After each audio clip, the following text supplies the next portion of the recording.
এই দেখছেন না, এটি হচ্ছে আমার 1 মাসের কষ্টের ফল। আরো কিছু টাকা আছে আমার কার্ডে রেখে দিয়েছি 1 মাসের খরচের জন্য। আমার একটু খরচ বেশি হয়, আর কিছু টাকা আমার ফাইন কেটেছে। তো আজকে আমি আপনাদের সাথে 3টি বিষয় শেয়ার করব। যারা হয়তো বা আমার মতো কম বুদ্ধির মানুষ আছেন, আমার ভিডিওটি কন্টিনিউ করবেন। আশা করি হয়তো বা আপনার কাজে লাগতে পারে। তো অনেক ভাই ব্রাদার কমেন্ট করছিলেন যে 24 গাড়ি, শিফটের গাড়ি আলাদা টার্গেট, 24 গাড়ির 650 দিরহাম টার্গেট। তো আপনাদেরকে একটা জিনিস বুঝতে হবে, কোম্পানি যখন 24 আওয়ার গাড়ি দিয়েছিল তখন কোম্পানির প্রয়োজনে দিয়েছিল। তখন ড্রাইভার কম ছিল, গাড়ি বেশি ছিল, গাড়িগুলো যাতে করে রানিং থাকে, ভালো থাকে, এই জন্য 24 আওয়ার গাড়ি দিয়েছিল। এখন যেহেতু লোক আস্তে ধীরে চলে আসতেছে দেশ থেকে, এই জন্য গাড়িগুলো হয়তো বা আস্তে ধীরে পর্যায়ক্রমে নিয়ে নেবে, কিন্তু টার্গেট বাড়াবে না। কোম্পানির প্রয়োজনে কোম্পানি 24 আওয়ার গাড়ি দিয়েছিল, আমাদের প্রয়োজনে না, ড্রাইভারের প্রয়োজনে না। সেক্ষেত্রে 24 আওয়ার গাড়ি টার্গেট বাড়ার এখন সম্ভাবনা নাই। আর যদিও টার্গেট বাড়ায় তাহলে অ্যাপের মাধ্যমে জানাবে। কোনো বাঙালি নিউজের কথা শোনার দরকার নাই আপনারা যারা 24 আওয়ার গাড়ি চালাচ্ছেন। অনেকে হয়তো বা 24 আওয়ার গাড়ি নিতে চায়, কিন্তু কিভাবে নেবেন, কখন নেবেন জানেন না।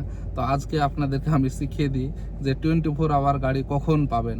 24 আওয়ার গাড়ি যদি চালাতে চান আপনি, সামনের বছর কুরবানি ঈদের 20 থেকে 1 মাস আগে আপনি অ্যাপ্লাই করবেন, অথবা কোম্পানিতে গিয়ে চেষ্টা করবেন, অথবা আপনার পার্টনারের সাথে যদি আপনার আন্ডারস্ট্যান্ডিং ভালো না থাকে তাহলে আপনি আপনার পার্টনারকে অন্যজনের সাথে পার্টনার বানিয়ে দিবেন, দিয়ে আপনি ট্রাই করতে পারেন। এই 3ভাবে আপনি ট্রাই করতে পারেন। অথবা আপনি কার চেঞ্জের অপশন পোস্ট করার পরে যে কমেন্ট সেকশন থাকে, কমেন্ট সেকশানে ছোট্ট করে মার্জিত ভাষায় যদি লিখে দেন 24 এর জন্য, তাহলেও আপনি পাইতে পারেন।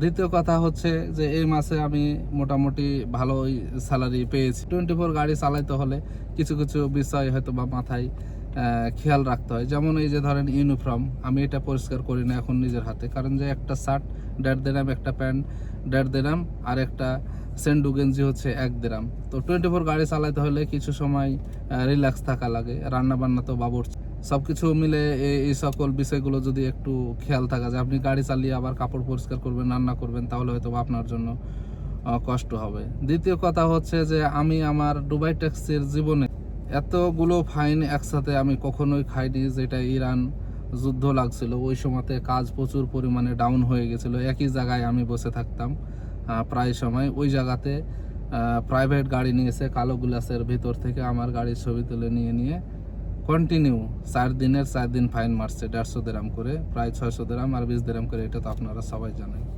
আর দ্বিতীয় যে ফাইনটা খাইছিলাম, এটা সম্পূর্ণ অমানবিক করছে আমার সাথে শুধু না, দুবাইয়ের হাজার হাজার মানুষ এই ফাইনটা খাইছিল। ঈদের দিন জানেন যে পার্কিং পাওয়া যায় না, কারণে মানুষ হয়তো বা কাঁচায় পার্কিং করে অথবা আইল্যান্ডের উপর পার্কিং করে।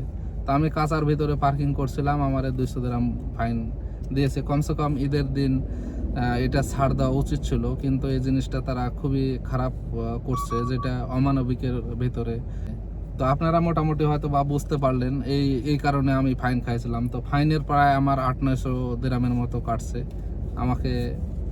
এই যে দেখছেন এটি, আর হয়তো বা আমার কার্ডে কিছু টাকা আছে, সম্পূর্ণ বললাম না।